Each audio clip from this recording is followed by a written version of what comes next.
that heroin is illegal. Not available with a prescription, illegal. If these nutrients have any impact on the human body, they are illegal. That's just the vitamin and mineral guideline. Let's talk about milk. We have recombinant bovine growth hormone, and now we can choose milk with it or milk without it, butter with it, butter without it, right? Not under Codex, because under Codex, every dairy cow on the planet must be treated with Monsanto's recombinant bovine growth hormone. Furthermore, under Codex, every animal used for food on the planet, whether it has fins, feet, or feathers, every animal on the planet must be treated with subclinical antibiotics. Must be treated with subclinical antibiotics and must be treated with exogenous growth hormones. Codex requires, mandates that all food be irradiated unless it's eaten locally and raw. All food, including organic food, of course. So is it organic afterwards? Well, of course, the organic standards are incredibly low.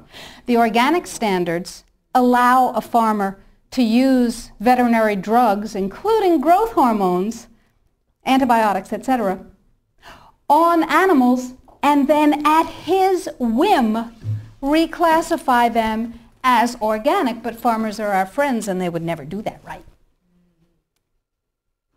Right. Codex sets limits for the dangerous industrial chemicals that you can have in your food. And the limits are incredibly high.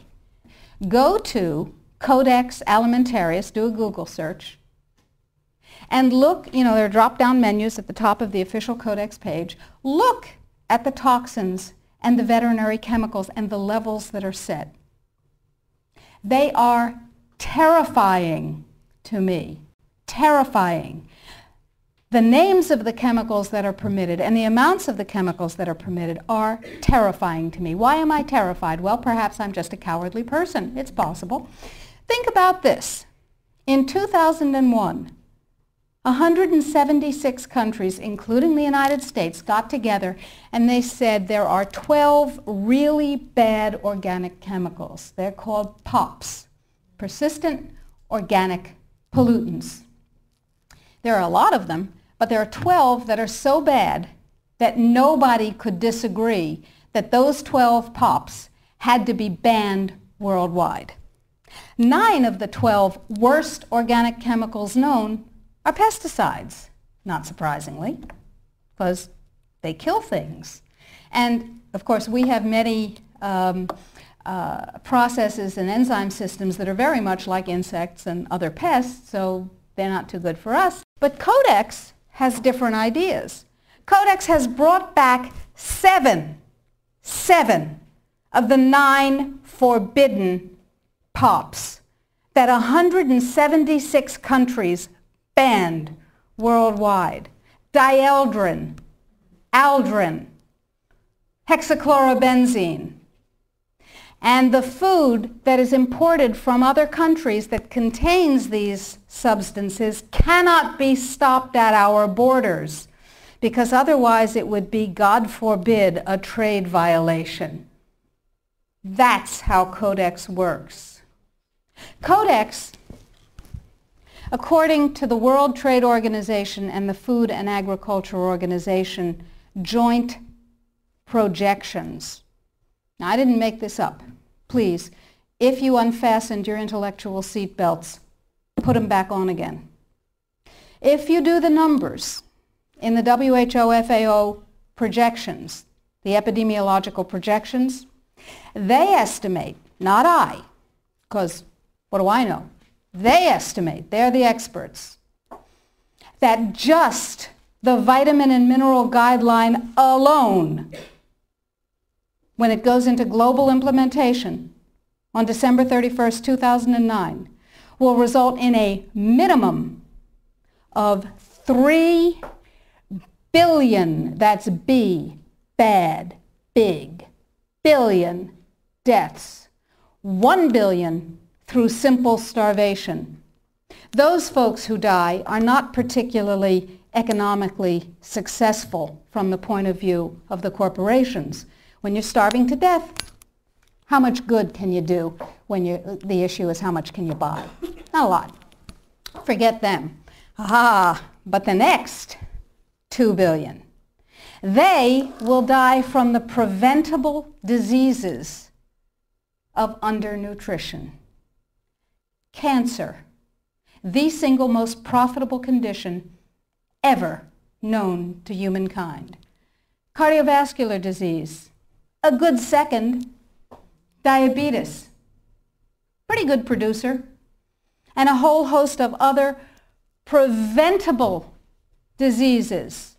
Who will die? Who knows? Who will live? Probably those people who are wealthy enough and powerful enough to have their own pushers of clean food and nutrients. That's who will live. You and I? Probably not. Our children? Probably not. Our grandchildren? Probably not. So we're talking about food regulations that are in fact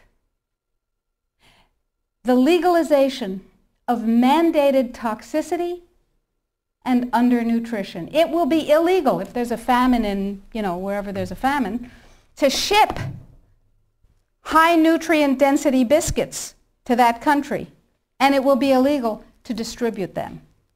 That's what we're talking about. Codex is big and it's bad, but it's not invulnerable. So the point is that we have to protect ourselves, and I believe that we have to regain global leadership, which we have lost, surrendered, squandered, sold. No global. No, we have.